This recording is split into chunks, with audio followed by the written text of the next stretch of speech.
안녕하세요. 김사몽입니다.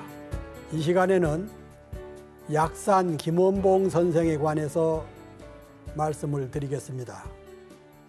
김원봉 선생은 일제강점기, 그러니까 우리 민족이 유사 이래 가장 혹독한 시련을 당했던 그 시기에 한반도의 남쪽에서 태어나서 조국의 독립을 위해서 중국으로 건너갔지요.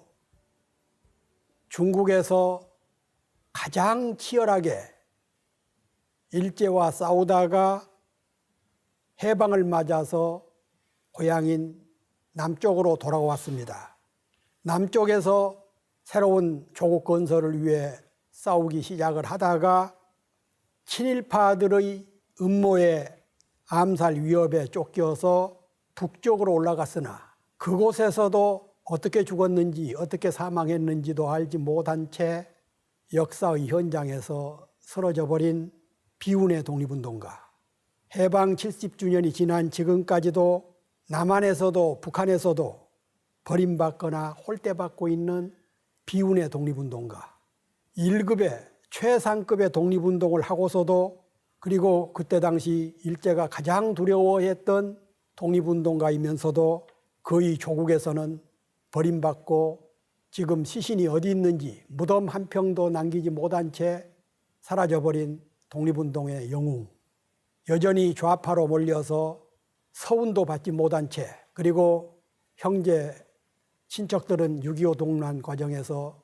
김원봉 선생이 월북했다는 이유로 학살당하고 아버지는 산속에서 굶어 죽어야 했던 불운한 비운의 독립운동가 약산 김원봉 선생에 대해서 말씀을 드리고자 합니다. 약산 김원봉 선생은 1898년 8월 13일 날 음력이죠. 경상남도 밀양시 내이동 901번지에서 태어났습니다. 아버지 김주익과 어머니 이경념 사이에서 태어났는데 어머니는 둘째 아들을 낳고 곧 돌아가셨어요. 그리고 아버지가 천연이라는 여성과 재혼을 하고 아들 넷과 딸 둘을 뒀습니다. 그런데다가 아버지는 또 박순남이라는 여성과 아들 셋을 또 낳았어요. 김원봉의 할아버지는 역관 출신이었어요. 역관이라고 그러면은 그때 당시 중국어를 통역하는 역할입니다. 중인 계급이지요. 다른 사람들에 비해서 국제 정세나 사회생활에서 일찍 개명된 분이었습니다. 그리고 아버지는 고향에서 논밭 30여 마지기를 짓는 중농 정도의 생활 살림이었습니다. 김원봉 선생이 태어날 때는 국가적으로 민족적으로 대단히 어려웠을 때입니다. 그가 13살 때, 그러니까 1910년 8월 29일 날 나라가 일제에 강제로 빼앗긴 했지요. 13살 때 나라를 잃게 됩니다. 김원봉은 비록 어린 나이였지만 나라가 일본에 빼앗겼다는 소문을 듣고 마을 친구들하고 어떻게 해서든지 우리가 성장하면은, 크면은, 청년이 되면은 나라를 되찾자, 그런 다짐을 했다고 그래요. 그 대표적인 친구가 나중에 김원봉과 함께 큰 독립운동을 했던 윤세주라는 분입니다. 태양산 전투에서 일본의 총탄에 맞아서 돌아가신 분이죠.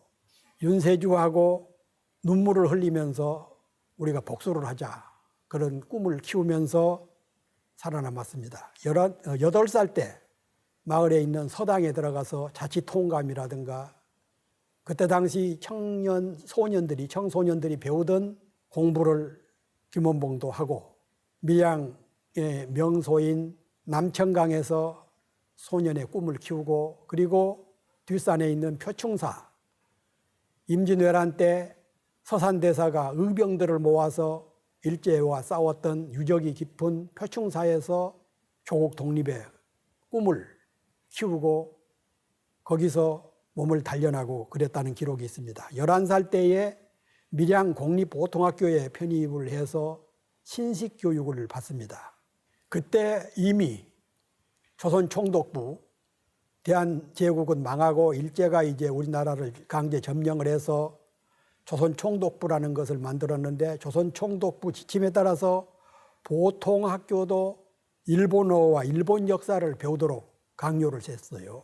그러니까 일제가 우리를 강제 합방, 병탄시킨 후부터 조선 역사는 배우지 못하게 하고 일본 역사, 일본어를 강제로 배우게 지시를 합니다.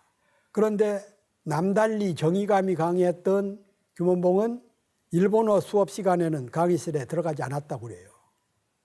그러니까 누가 시켜서, 누가 지시해서, 부모의 뜻에서 그런 것이 아니라 스스로 일본어 강습 시간이나 일본 역사 시간에는 일부러 강의 시간에 들어가지 않고 그러다가 학교에서 큰 사건이 벌어졌어요. 그때가 1911년 4월 28일 날 우리가 그 일본 사람들이 천황이라고 하는 일본 왕의 생일 축하 행사가 이 밀양 보통학교에서도 열렸는데 이날 일장기, 일본 기를 행사장에 가지고 나오라고 하나씩을 다 나눠줬는데 김원봉은 이것을 화장실에다가 처박아 버렸어요.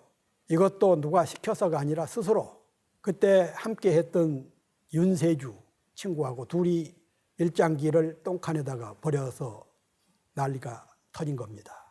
그래서 두 친구는 스스로 이런 학교는 다닐 수가 없다. 그래서 학교를 자퇴를 했어요. 그래서 마을 사람들은 두 학생을 보고 나무는 떡잎 때부터 알아본다라는 속담이 있죠. 그러듯이 이 두 소년들이 앞으로 큰 일을 하겠구나라고 기대를 했다라는 마을 사람들의 증언이 있었습니다. 한때 학교를 자퇴하고 놀고 있던 두 소년은 이듬해 밀양 읍내에 있는 동아학교라는 곳에 2학년으로 편입을 했어요. 그것은 마을 유지들이 소년들을 방치할 수가 없다 싶어서 동아중학교 2학년에 편입을 시킨 겁니다. 그때만 해도 보통학교를 졸업하지 못했기 때문에 중학교 입학 자격이 없었지만 일제가 강제 병탄하고 1년 정도밖에는 안 된 시점이었기 때문에 시골 구석까지는 아직 총독부의 그런 간섭이 그렇게 심하지는 않았던 것 같아요. 그리고 마을 유지들이 힘을 써서 동아중학교 2학년에 편입을 시킨 겁니다. 동아중학교에서 교장 선생님을 훌륭한 분을 만났어요. 그때 동아중학교의 전홍표 교장 선생님을 만나게 된 겁니다. 전홍표 교장 선생님은 대단히 민족주의적인 성향이 강해서 학생들에게 틈틈이 우리 역사, 우리 말 이런 것을 가르쳐 주면서 나라가 일본한테 빼앗겼다는 그런 사실을 말해줍니다. 김원봉과 윤세주는 비록 중학생이지만 듣는 귀를, 마음을 열고 있어서 그 교장 선생님의 말씀을 귀담아 듣게 되고 그것을 가슴 깊이 새기면서 앞으로 청년이 돼서 성장을 하면은 조국 해방을 위해서 일제와 싸우는 일꾼이 되겠다. 이런 가슴 깊은 다짐을 합니다. 그리고는 마을 입구에 연무단이라는 체력 단련소를 만들어서 앞으로 일제와 싸우기 위해서는 몸이 튼튼해야 된다. 그래서 몸 튼튼한 운동을 하고 겨울에도 새벽 뒷산을 올라가고 그리고 냉수 마찰을 하고 그래서 우선 건강을 단련시키기 위한 그런 노력을 꾸준히 하는 것이죠. 이런 걸 보면은 김원봉 선생의 젊은 꿈, 어렸을 때부터의 의식, 의지, 투지, 결단 이런 것이 남달랐다라는 생각을 하게 됩니다. 점차 일제가 우리나라에서 이제 그 정보망, 경찰 이런 것을 확보하면서부터 이 학교에 김원봉과 윤세주라는 소년들이 유달리 좀 전쟁 놀이를 한다든가 병법 훈련을 한다든가 남다른 행동을 하는 것을 이상하게 생각을 해가지고 결국은 전홍표 교장 선생님을 위험 인물로 취급을 해서 학교에서 쫓아내고 학교를 폐쇄시켰습니다. 그러니까 지금 우리나라는 학교를 폐쇄한다든가 교장을 쫓아내려면 합당한 이유가 있어야 되지만 일제는 자신들의 체제에 일제 식민 통치의 장애 요인이 된다고 싶으면은 가차없이 교장 선생 쫓아내고 학교 폐쇄하는 것은 다반사로 했던 그런 때지요. 그래서 두 학생은 학교에서 쫓겨나고 교장 선생님은 쫓아내고 학교는 폐쇄되고 그랬습니다.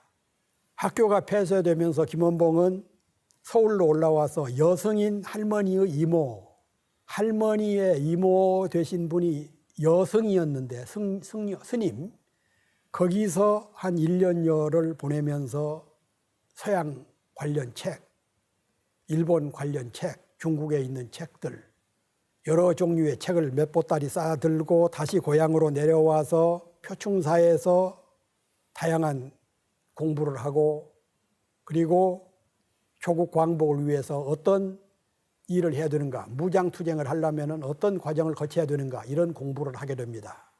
1910년대 초기에 중앙학교 2학년에 편입을 합니다. 서울에서도 괜찮은 학교였죠. 그리고 이 학교에서 곧 유명해졌어요. 교내 웅변대회에서 우수한 실력을 발휘한 겁니다. 몸과 마음이 훈련이 단련이 잘 됐던 것이죠. 그래서 유명 학생이 됐는데 여기서 김원봉은 또 좋은 친구들을 만나게 됩니다. 중앙학교에서 만났던 친구 중에서 이명건과 김두진 두 사람을 만났는데, 이것은 앞으로 김원봉이 독립운동 항일투쟁을 하는데 없어서는 안 될 중요한 몫을 했던 그런 분들입니다. 우리 독립운동사에서도 이 두 사람은 이름이 빠지지 않는 그런 분들이죠. 그래서 이 세 사람이 친구가 결의 형제 비슷한 것을 맺으면서 김원봉은 산처럼 움직이지 않는 큰 태산처럼 살겠다 해서 약산이라는 호를 짓고, 김두전은 흐르는 물처럼 변함없이 흐르겠다 해서 약수, 김약수, 나중에 그 해방 후에 국회 부의장까지 하다가 북한으로 납북된 그런 김약수, 이명건은 영원히 빛나는 별처럼, 그래서 여성, 크고 넓고 빛나는 일생을 살겠다. 그래서 김원봉은 김약산, 김두진은 김약수, 이명건은 이여성, 이 세 사람은 그렇게 의형제를 맺고 점점 독립정신을 마음 깊이 간직하기 시작합니다. 김원봉은 중앙학교에 다니면서 일본과 싸우기 위해서는 최신의 군사학을 배워야 되겠다. 그러니까 그때 1910년대 초기에 군사학을 배워야 되겠다고 작심할 정도의 소년이 있었다는 것은 참 드문 일이지요. 대부분이 보통학교를 졸업을 하고 일본 총독부의 면석이라든가 군석이, 은행원 이런 것을 꿈꾸던 시절에 김원봉은 군사학을 배우기 위해서 중국 텐진으로 유학을 갑니다.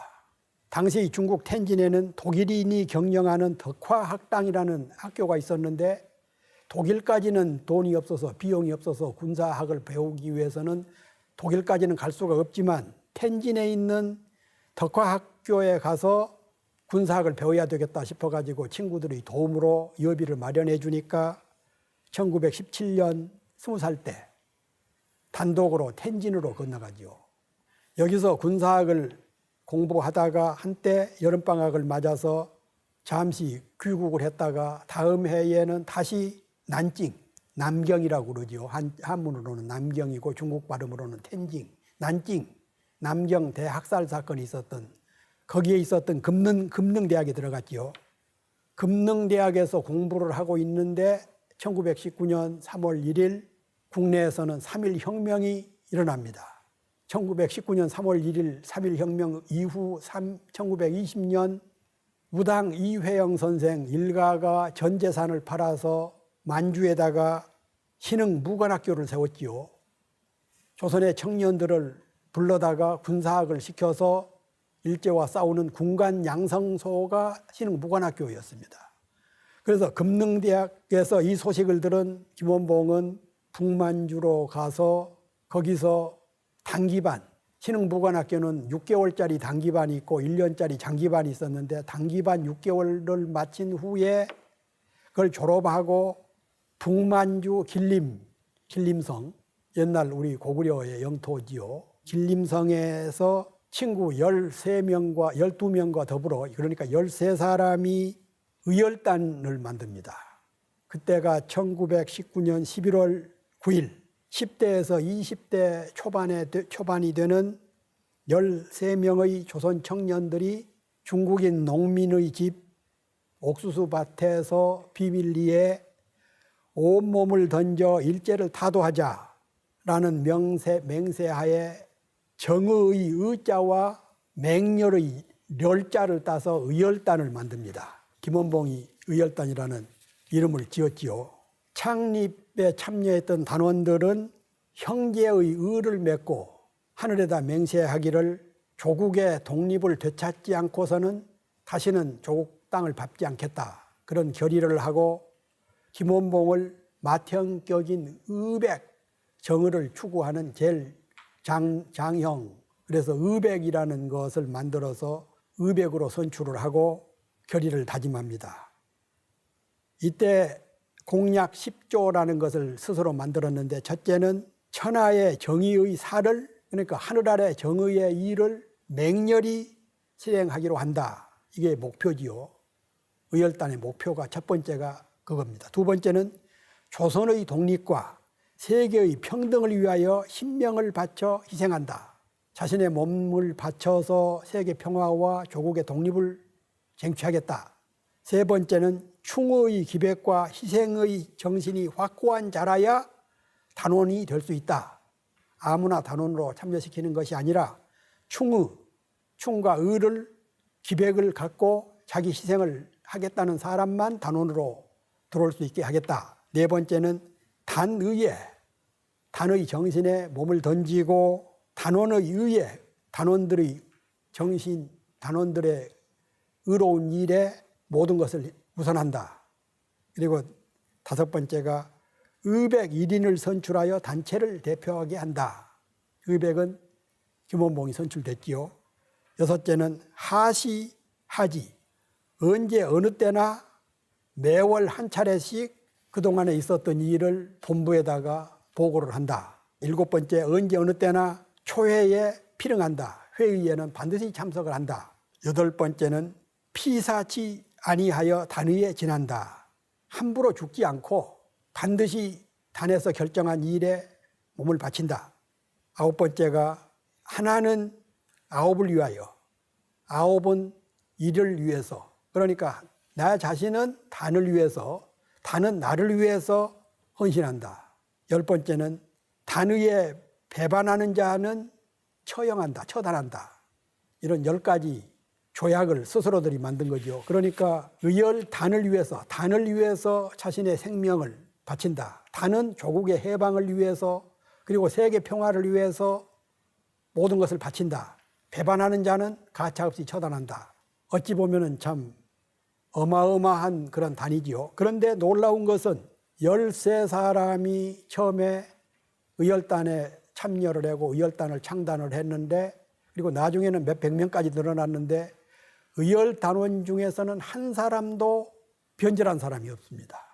우리 독립운동 단체인 의열단처럼 견고하고 큰 역할을 했던 그런 단체는 흔치가 않았습니다. 그런데 이 사람들이 의열단을 연구하는 학자들의 글을 보면은 이런 내용이 있습니다. 적진에 들어가 적을 죽이거나 기관을 파괴하고 장렬하게 전사하는 것이 사명이다. 천우신조로 하늘이 도와서 다행히 살아 돌아올 수 있으면 다행이지만 그렇지 못한 경우가 대부분이었다.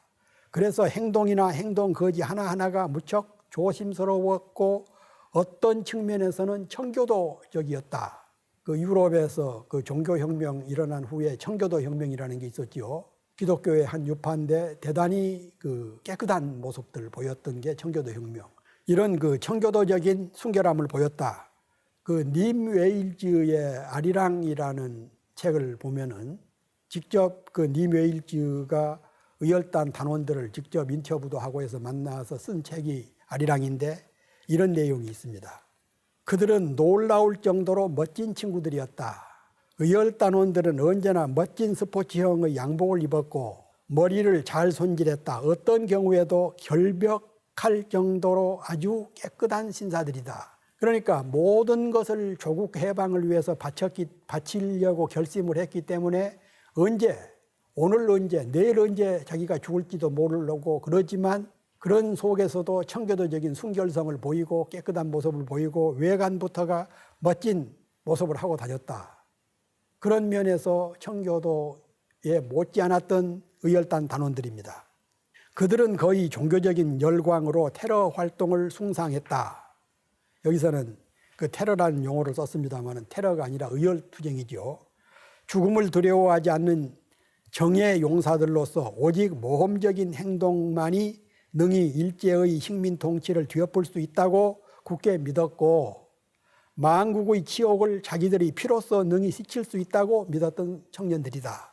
그들은 일제의 요인을 암살하거나 일제의 간부를 암살하거나 특무와 반역자를 처단하고 친일파 밀정들을 처단하고 이런 일들을 주요한 행동 강령으로 삼으면서도 가슴속에 불타는 적개심은 그들에게 항상 청교도적인 정신을 일깨워줬다. 이것은 우리가 참 배워야 될 그런 덕목입니다. 의열단은 앞서 설명한 10가지 공약과 더불어서 마땅히 죽여야 될 원수 7가살, 마땅히 죽여야 될 원수 7가지, 7명, 그리고 마땅히 파괴해야 될 5가지 기관, 파괴 대상 7가 단체.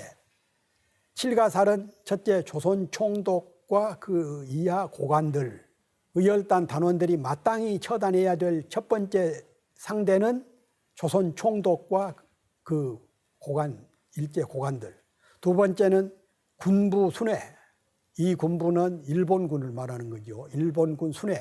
세 번째는 대만, 타이완 총독. 왜 조선 청년들이 대만 총독을 죽이려고 했는가? 약간 설명이 필요합니다. 우리는 1910년에 일제한테 패망을 해서 일본 식민지가 됐지만 대만은, 타이완은 1903년, 4년 청일전쟁 때 청나라가 일본한테 패망해가지고 대만을 일본이 뺏었어요. 그래서 우리보다 한 10년 먼저 식민지가 된 겁니다. 그리고 조선을 통치하려고 그러면은 대만에서 식민 통치 경험을 쌓은 사람들을 경찰이나 순사라든가 총독부 관리라든가 그러니까 대만에서 훈련을 시킨 자들을 조선으로 데려와서 거기서 이제 시키고 그랬어요. 그러니까 대만 총독은 조선의 총독의 아류와 비슷한 자들입니다. 그래서 의열단 단원들이 대만 총독을 처단해야 된다고 판단했던 것이죠. 그리고 네 번째가 매국노들, 나라를 일제에 판 매국노들, 매국적, 친일파 이런 사람들을 처단해 네 번째고, 그리고 다섯 번째는 그 친일파 거두, 뭐 비슷한 얘기인데 매국노는 을사늑약이라든가 한일 병탄조약이라든가 이런데 조약에 서명을 하는 자들을 매국노라고 그리고 그 이후에 일본으로부터 훈장이나 자귀를 받거나 일본 총독부 산하에 높은 벼슬을 하거나 경찰 순회, 관리, 고위 관직 이런 자들을 매국적 친일파라고 그러는데 다섯 번째가 친일파 거두, 큰 우두머리들, 그리고 여섯 번째가 적의 밀정. 제가 그 과거에 친일 반민족 행위 진상규명위원회 위원을 하면서 친일파 청산 작업에 참여한 바가 있는데 이런 그 매국노라든가 매국적이라든가 또는 그 일본 경찰, 순경, 고위 관료 이런 사람들은 행적이 있기 때문에 또는 언론인, 지식인, 학자, 변호사 이런 사람들은 기록이 있기 때문에 친일파로 선정하기가 쉬운데 밀정은 쉽지가 않아요. 그네들의 죄상은 많이 알려져 있는데 기록이 없기 때문에 몰래 숨어서 우리 독립운동가인 것처럼 하면서 접근해가지고 비밀 빼내고 이런 자들이 숱하게 많았거든요. 이런 자들을 처단하는 게 의열단의 여섯 번째의 목표였습니다. 그리고 일곱 번째가 반민족적 지방 유지, 친일파, 매국노, 밀정 이런 자들은 중앙에만 있었던 것이 아니라 심지어는 시골의 군수, 면장, 경찰서장, 그런 무슨 농업 관련 책임자 이런 자들도 숱하게 삼천리 방방곡곡에 다 있었지요. 그래서 반민족적인 지방 유지도 의열단이 처단의 대상으로 삼았습니다. 그리고 다음으로는 의열단이 파괴해야 될 5가지 기관. 첫째는 조선총독부. 조선총독부는 일제가 우리 조선을, 대한을, 한국을 지배 점령하기 위해서 세운 악의 상징이었지요. 중앙청에 있었는데 김영삼 정부 때 이것을 폭파시키고 지금 그 박물관으로 만들어 놨습니다. 그리고 두 번째가 동양척식회사, 동양척식 주식회사라고도 하는데 이것은 우리나라의 농민들의 땅을 뺏은 일본의 착취기관입니다. 말이 회사지 실제로 일본 조선총독부의 앞제비 노릇을 했던 회사인데 우리나라의 농민들이 가지고 있었던 땅을 대부분 이런저런 이유를 달고 또는 때로는 불법으로 다 뺏은 게 조선척식회사, 나중에 동양척식회사, 의열단 단원들이 여기다 폭탄을 던지고 그랬죠. 그리고 세 번째가 매일신보사. 매일신보사는 1904년에 신채호 선생, 박은식 선생, 양기딱 선생, 배대일 선생 이런 분들이 만들었던 대한매일신보사인데 일제가 강제로 병탄하면서 대한이라는 제호를 빼고 매일신보라는 신문을 만들어서 총독부 기관지로 만든 겁니다. 우리 조선 사람들, 독립운동가들, 우리 민족의 역사, 풍습, 전통, 미덕 이런 것을 왜곡하고 우리나라를 일제로 만드는 데 앞장섰던 괴뢰신문, 매일신보사 이것을 파괴해야 되겠다. 그리고 네 번째가 각 경찰서. 그때 당시 일제의 하수기관이 조선을 통치하는 하수기관이 경찰서하고 헌병대였는데 군대와 악의 상징이지요. 조선총독부 산하의 일제경찰서는 우리 독립운동가뿐만 아니라 죄 없는 우리 동포들, 우리 국민들을 아무런 이유 없이 끌어다가 고문하고 죽이고 그랬던 악의 상징이죠. 이것도 의열단 단원들이 몇 군데에 경찰서 몇 군데에 폭탄을 던지고 그랬습니다. 그리고 다섯 번째가 기타 외적의 주요 기관. 여기서 일일이 소개하기는 어렵습니다만 일제가 우리를 지배하기 위해서 여러 가지 기관을 만들었는데 이런 기관도 닥치는 대로 파괴해라 하겠다. 그런 게 파괴 대상 5가지 중에 하나였습니다. 김원봉은 길림에서 의열단을 조직한 후에 상하이로 내려옵니다.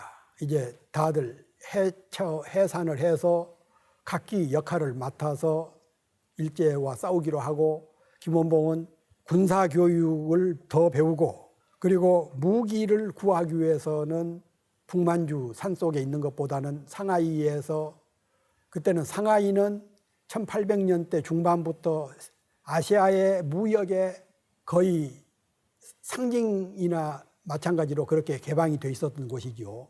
그래서 우리 독립운동을 하면서 임시정부를 거기다 세웠던 이유도 세계 정보가 많이 들어오고 세계 각국의 무역선이 많이 왔다 갔다 하는 데가 상하이였기 때문에 여기는 무기를 구할 수가 쉬웠던 것입니다. 그래서 폭발물 제작, 폭탄 구입 이런 역할을 하면서 동지들을 규합을 합니다. 그 무렵에 의열단 단원 중에 박재혁 선생이 부산으로 내려가서 부산경찰서에 폭탄을 던지고 그리고 김익상 선생이 조선총독부에 폭탄을 던지고 김익상, 오성윤, 이종암 이 세 분 의열단 단원들이 일본의 고관 다나카를 총을 쐈어요. 그랬는데 맞지는 않았습니다. 그리고 서울에 김상옥 의사가 서울에 들어와 가지고 일본 경찰하고 총격전을 벌이고 그리고 김지섭 단원은 일본 도쿄 일본 왕이 사는 이중교에다가 폭탄을 던졌고 그리고 나석주 선생은 앞서 잠깐 소개드렸던 동양척식 주식회사에 폭탄을 던져서 일본을 놀라게 하고 그랬습니다. 그런데 안타깝게도 그때 당시에는 폭탄이 성능이 그렇게 좋지가 않았어요. 큰 효과는 못 봤지만 일제의 조선 통치 상징기관인 종로경찰서, 밀양경찰서, 동양척식 주식회사 이런 데다가 의열단 단원들이 폭탄을 던지다 보니까 일제는 김원봉 선생을 체포하기 위해서 또 의열단 단원들을 체포하기 위해서 혈안이 된 것이죠. 김원봉 선생은 그때만 해도 우리나라에서 일부 저명 인사들이 그런 무차별 폭탄 던지기는 것은 자칫하면은 외국 서양 사람들 눈에 조선 사람들이 마치 야만인으로 보이게 된다라는 그런 엉뚱한 이유를 들어가지고 그걸 비판을 하는 경우가 들어 있었어요. 김원봉 선생은 베이징에 머무르고 있던 단재 신채호 선생을 찾아가서 우리 의열단원들의 의열투쟁을 합리화시켜 줄 수 있는 문안을 만들어 주십시오. 그래서 단재 신채호 선생이 만든 것이 의열단 선언문, 일명 조선혁명선언문이죠. 이 조선혁명선언문에는 왜 우리가 일제와 싸울 때 의열투쟁을 전개하지 않을 수 없는가?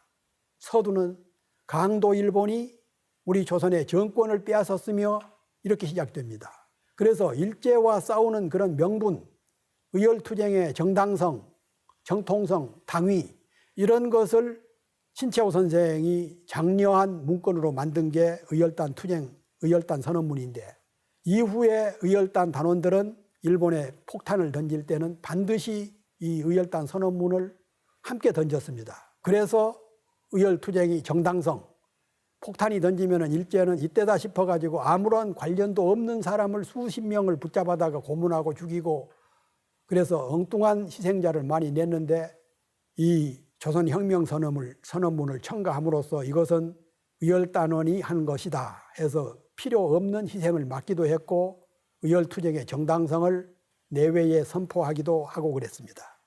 이렇게 국내외에서 의열단 단원들의 투쟁이 가속화되면서 일제는 가장 두려워한 상대로 김원봉 선생의 목에 800원이라는 현상금을 걸었습니다. 당시 임시정부 주석 김구 선생 목에는 500원을 걸었는데 김원봉 선생한테는 800원을 걸었어요. 800원이라는 돈이 당시에 초등학교 교사 월급이 5원, 쌀 한 가마에 1원 할 때 800원이라 그러면은 지금은 아마 80억, 100억, 그리고 특별 지침을 내려서 밀정이나 경찰이나 헌병이나 관리나 할 것 없이 생포를 위주로 하되 여의치 않으면 현장 사살해도 괜찮다. 그런 특별 지침까지 내릴 정도였습니다. 일제가 얼마나 김원봉과 의열단 단원들의 검거에 혈안이 됐었는지 중국 사람들 중에서도 주로 활동을 중국에서 많이 했기 때문에 중국 사람 중에서도 자진해서 김원봉 선생을 붙잡으려고 하는 돈에 눈이 먼 사람들, 세상에는 역사에는 그런 사례가 더러 많이 있지요. 중국 사람들도 김원봉 체포에 혈안이 돼 있었고 또 우리 조선 사람들 중에서도 돈에 눈이 먼 그런 사람들이 들어 있었지요. 그래서 약산이라는 아호, 호 말고도 10가지 정도의 이명, 별명, 벼로 이런 것을 사용할 수밖에 없었지만 끝까지 김원봉 선생은 일본군에게 일본에 체포되지 않고 해방까지 귀국을 합니다. 1926년 29살 때 김원봉 선생은 의열투쟁만 가지고는 한계가 있다. 거기다가 폭탄이 제 기능도 성능도 발휘를 못하고 해서 한계가 있다. 그래가지고 황포군관학교를 들어갑니다. 황포군관학교는 장개석 중국 총통이 만든 특별군관학교인데 여기에 들어가서 신식 더 수준 높은 군사학을 배우고 무엇보다도 유능한 중국의 청년들하고 교류를 해야 되겠다. 앞으로 중국 사회를 이끌어갈 군관들을 상대로 해서 친구를 맺기 위해서 군관학교에 들어갔습니다. 그래서 군관학교에 들어가서 조선혁명청년회를 조직을 하고 그리고 얼마 후에는 1930년입니다마는 레닌주의 정치학교를 개설을 합니다. 이걸 가지고 김원봉 선생을 좌파다, 공산주의자다라고 말하는 이제 이유가 하나가 여기에 있었어요. 그러니까 1930년에 레닌주의 정치학교라고 그러면은 약간 설명이 필요하죠. 1917년 우리 그 3.1 혁명보다 2년 먼저 러시아에서는 10월 달에 1917년 10월 달에 볼셰비키 혁명이 일어났습니다. 그리고 레닌이 지도자였는데 레닌은 우리 독립운동에 상당히 도움을 많이 줬던 분이에요. 그리고 레닌은 1917년, 18년 그 무렵에 민족 자결주의를 부르짖었고 지금 북한에 있는 공산주의자들하고는 전혀 연고가 없는 그런 시대였고 또 그런 레닌이었는데 레닌이 사회주의 혁명을 일으키면서 중국, 조선, 일본, 이 아시아권, 유럽은 말할 것도 없고 에는 사회주의 열풍이 대단히 많이 불었고 우리 임시정부에도 레닌 정부가 돈을 좀 누가 중간에서 채먹어서 그렇지 지원을 하기도 하고 그랬어요. 그런 시대에 레닌주의 정치학교를 세운 것은 어떤 면에서는 러시아 쪽하고 연대를 위한, 또 중국의 청년들하고 연대를 위한 그런 그 모임이었는데, 이걸 가지고 해방 후에 김원봉 선생을 레닌주의 정치학교를 세웠다고 해가지고 공산주의자로 몰아붙인 것은, 이것은 이치에도 맞지 않고 사리에도 맞지 않다, 저는 그렇게 생각을 합니다. 국제 정세는 많이 변하죠.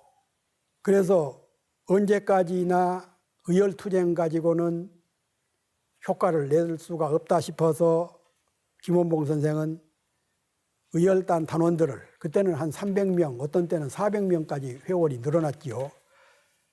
훈련을 시켜서 국내로 파견해 가지고 조선 총독부라든가 경찰서를 폭파하는 대신에 청년, 노동, 농민들을 연대를 하는 단체를 조직을 합니다. 일제 치하에서 30년대에 우리 노동운동, 농민운동 이런 운동이 치열하게 전개돼서 일제와 크게 싸웠는데, 이때 큰 역할을 했던 게 김원봉 선생과 의열 단원들이 국내에 비밀리에 들어와서 조직한 청년단체, 노동단체, 부녀단체, 소년단체 이런 것들이었습니다. 그리고 32년 35살 때 난징에다가 혁명학교를 열고 교장에 취임해서 애국 청년들을, 국내에서 또는 중국에 있는 청년들을 불러서 독립운동 교육을 시키고, 그리고 그 무렵에 한국 독립당, 의열단 5개 단체가 모여서 대일전선 통일동맹, 그때 그 중국에서는 또는 만주에서는 우리 독립운동 단체가 수십 개가 있었습니다. 그 여러 개 단체가 있었는데, 그것은 조국을 떠났던 과정도 다르고 일제와 싸우는 그런 방법론도 다르고 가치관에 따라서 단체가 다를 수밖에 없었던 것이죠. 그래서 이 1935년에는 5개 단체가 모여서 민족혁명당이라는 진보적인 정당을, 통합정당을 만듭니다. 그리고 우사 김규식 선생을 책임자로 추대하고 김원봉 선생이 중앙집행위원회 의장 겸 서기부장, 실질적인 권한은 김원봉 선생이 갖고 있게 된 것이죠. 그러면서 내세웠던 목표는 이제 일본이 중국을 침략할 것이다. 중일전쟁은 피전코 나타나는 대세인데 중국의 지도자들과 힘을 합해서 한중 협력 관계를 돈독히 해야 된다. 그런 의미에서 만든 게 민족혁명당이고, 실제로 민족혁명당은 일제강점기에 중국 지역에서, 중국 관내에서 만들어진 정당 중에서는 가장 진보적인 색채를 띤 그런 정당이었습니다. 그리고 1938년에는 중국 정부의 협력으로 조선의용대, 일제강점기에 30년대 후반까지 직접 총을 들고 일제와 싸운 것은 조선의용대가 거의 유일한 단체였지요. 조선의용대를 만들어서 일본군이 중국 무한을 점령할 때 중국군하고 무한 방위대에 참여를 해서 큰 기여를 하고, 또 중국으로부터 많은 지원을 받아서 우리 독립운동 진영을 확대할 수가 있었습니다. 1937년 일본이 중국을 침략하지요. 그전에는 만주에다가 괴뢰정부를 만들어서 간접으로 침략을 했는데, 이제는 37년부터는 정식으로 중일전쟁이 일어납니다. 그래서 김원봉과 민족혁명당은 일제 패망이 얼마 남지 않았다. 이제 우리 독립운동 진영이 총단합을 해서 일제와 싸워서 독립을 쟁취하자. 그래가지고 민족혁명당 중앙위원회 회의를 거쳐서 중경에 가 있던 임시정부와 통합을 합니다. 김규식 선생과 김원봉 선생이 중심이 된 민족혁명당이 임시정부에 참여하는 것은 좌우 합작과 임시정부가 명실상부한 조선의 독립운동 진영의 총체적인 집회 모임으로, 집단으로 성격이 규정된 겁니다. 그래서 김원봉 선생은 1942년 5월 달에 조선의용대, 자기가 끌고 지도하고 있었던 조선의용대를 데리고 임시정부에 참여를 해서 광복군 제1제도 1지대로 편입을 하고, 그리고 김원봉은 광복군 부사령 겸 제1지대장이 됩니다. 그때 당시 사령관은 이청천 장군, 김구 선생과 김원봉 선생의 양김 합작선언 이런 게 언론에 크게 보도가, 중국 신문이지만 크게 보도가 되고 할 정도로 우파에서는 김구, 좌파에서는 김원봉 할 정도로, 그러니까 지금 우리가 우파 좌파 하는 식의 그런 논리가 아니죠. 그런데 이 무렵에 김원봉 선생한테는 비극이 닥칩니다. 자신과 함께 독립운동을 시작을 했고 함께 조선의용대를 만들었던 윤세주, 진광아 이런 분들이 화북의 호가장 전투, 태양산에 있는 호가장에서 일본군하고 전투를 하다가 윤세주 선생 이런 분들은 거기서 총 맞아 죽었어요. 지금 거기 가면 비석이 세워져 있습니다. 그리고 그 무렵에 부인이었던 박차정 여사, 조선의용대 대원, 의열단 단원 이런 역할을 했던 박차정 여사가 영양실조로 사망합니다. 가장 가까웠던 윤세주 동지와 자기 부인을 잃게 된 김원봉은 1944년 47살 때에 임시정부의 군무부장, 지금으로 보면 우리로 보면은 국방부 장관이죠. 국방부 장관에 선임이 되고, 그리고 그 무렵에 독립운동가의 딸이고 의열단원이었던 최동선이라는 젊은 여성과 재혼을 합니다. 더러는 상당히 비판을 하고 반대를 하고 그랬지만 그 김원봉 선생의 비서 역할을 했던 최동선 씨와 재혼을 했는데 이때 김구 선생이 주례를 섰어요. 그럴 정도로 더러는 김원봉과 김구 선생이 사이가 아주 좋지가 않았고 노선이 다르고 했다는 식으로 많이 비판을 합니다마는 두 사람 결혼식에 주례를 설 정도로 김구 선생은 김원봉 선생을 좋아했고 김원봉 선생은 김구 선생을 존경하고 따랐고 그런 사이였습니다.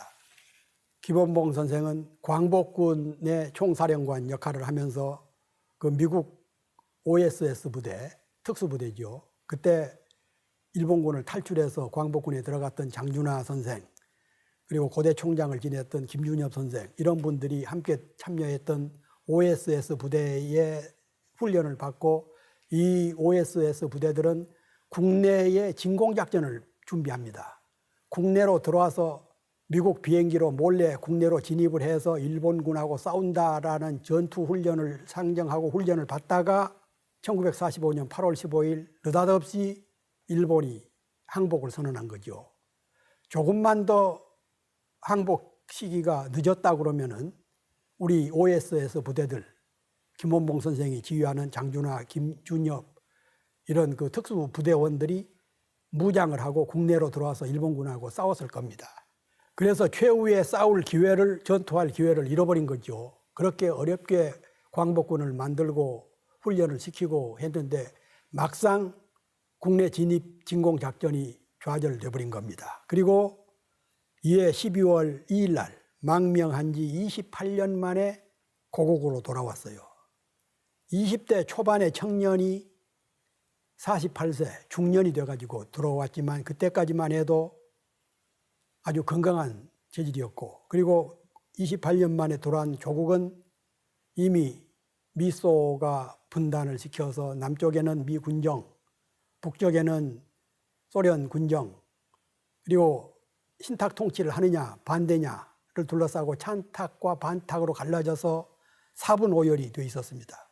그때 김원봉 선생은 민주주의 민족전선, 흔히 약자로 민전이라는 단체를 만들어서 의장으로 추대되고, 그리고 어떤 일이 있어도 분단 정부를 세워서는 안 된다.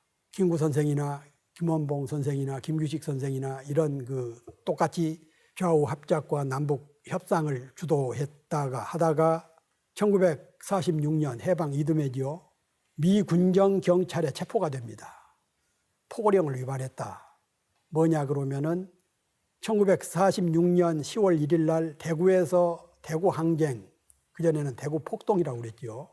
대구 항쟁이 일어났는데 이유는 친일 경찰이 여전히 행세를 하고 일제가 총독부가 그렇게 강요로 뺏어갔던 쌀 이런 거 공출을 반대하고 그래서 일어난 게 11항쟁이었는데 김원봉 선생이 여기 대구 11항쟁의 조사단 단장을 했어요. 그래서 실태 조사를 보고하고 있었는데 수도경찰청 장택상이라는 사람이 지시를 해서 노독수리, 일본 경찰의 앞제비, 우리 독립운동가 7, 8분을 체포해서 사형시킨 악질 중에서도 최악질이었던 노독수리가 미 군정 경찰의 핵심 멤버였는데 이 노독수리한테 지시를 해서 장택상이가 김원봉 선생을 체포한 겁니다. 그러면은 왜 장택상은 왜 그런 짓을 했는가? 장택상의 아버지 장승원은 칠곡 경상도 칠곡에서 대지주였어요.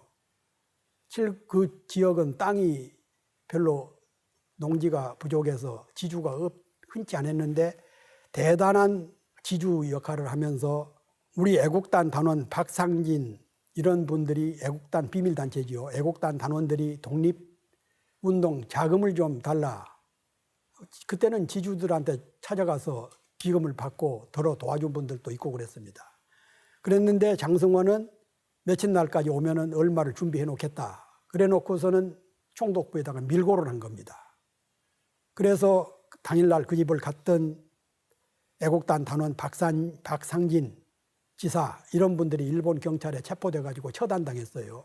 그래서 우리 독립운동 단체 의열단 단원들 이런 사람들은 장택상의 아버지 이것을 역적으로 칠 수밖에 없지요. 그리고 장택상은 아버지의 위력으로 그 시대에 영국으로 유학을 가서 해방이 되니까 미 군정의 경찰 책임자가 되고 그런 겁니다.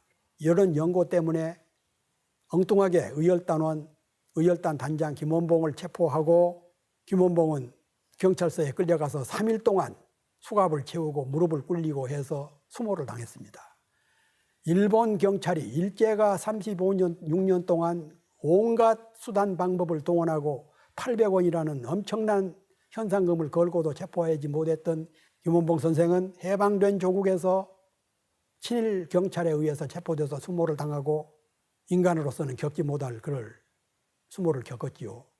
그 무렵에 백범 김구 선생은 암살당했지요. 친일파들에게. 몽양 여운형 선생도 암살당했지요. 김원봉 선생도 암살 위기를 여러 차례 겪었습니다. 집이 폭파되기도 했고. 그래서 1948년 북한에서 평양에서 남북회담, 남북 재정당 사회단체 연석회의가 열릴 때 북한으로 올라갔어요. 평양으로. 그때 회담을 마친 후에 김구 선생하고 우사 선생은 남으로 내려오고 김원봉 선생은 북한에서 머물러 버린 겁니다.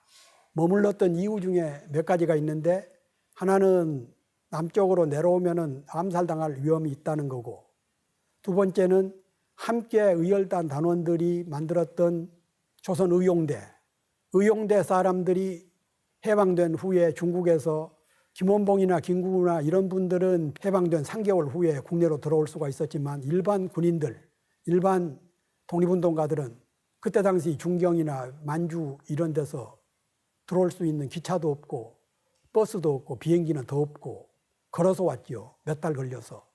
그래서 조선의용대 옛날 자기가 데리고 있었던 부하들이 대부분 북한에 머물러 있는 겁니다. 그래서 조선 남쪽으로 내려가면 암살당할 위험이 있고 미군이 그냥 두지 않을 테니까 여기 체류하십시오 해서 머물렀을 가능성이 많아요. 어쨌든 북한에서 내려오지 않고 해방 후에 북한에서 국가검열상 그리고 노동상 그리고 제북 평화통일촉진협의회 이런 역할을 하다가 최고인민회의 상임위원회 부위원장까지 하다가 1958년 9월 이후부터는 행방이 없어져 버린 겁니다. 그러니까 북한에서 초기에는 국가검열상, 노동상, 제북평화통일촉진위원회 이런 상당히 비중 있는 역할을 해서 이런 것을 두고 남쪽 극우 세력들은 보수 세력들은 빨갱이 아니냐, 빨갱이다. 서운을 해서는 안 된다. 그래서 지금까지도 김원봉 선생은 국가에서 훈장, 서운을 못 받았습니다. 부인은 첫 번째 부인, 의열단 단원이었던 부인은 그쪽에서 이제 묘소 북경에서 장례를 지내고 김원봉 선생이 들어올 때 그 피 묻은 옷을 가지고 와서 밀양 김원봉 선생의 고향에다가 묻었어요. 묘소를. 지금 무덤이 거기에 있습니다. 그리고 의열단 단원이었기 때문에 독립운동을 줄기차게 하셨기 때문에 국가로부터 훈장을 받았고, 그런데 정작 남편은 이런 사정 때문에 아직까지도 훈장을 못 받고 있는 상태입니다. 그러면은 1958년 9월 이후에 북한 매체에서, 북한 언론에서 갑자기 김원봉 선생이 사라져버린 이유는 뭔가?